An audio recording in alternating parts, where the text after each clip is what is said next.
Hey everybody, this is a real quick video. In case you have a Klipsch R-4B II soundbar and you need to do a hard reset to the factory default settings on it, you're going to want to do this factory reset for one of two reasons.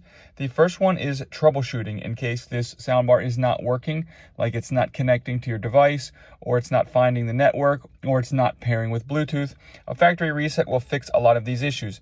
The other reason you might want to do this is just for any variety of reasons where you want to delete all the pairing history and everything off of it, all of the settings, so that you can go ahead and basically set this soundbar up like it's brand new coming out of the box.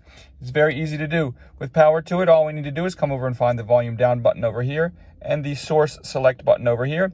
And we're going to press and hold those two buttons simultaneously for 10 seconds. After 10 seconds of holding those two buttons simultaneously, the soundbar will reset to its factory default settings. You can go ahead and set it up like it's a brand new soundbar you're just taking out of the box for the first time.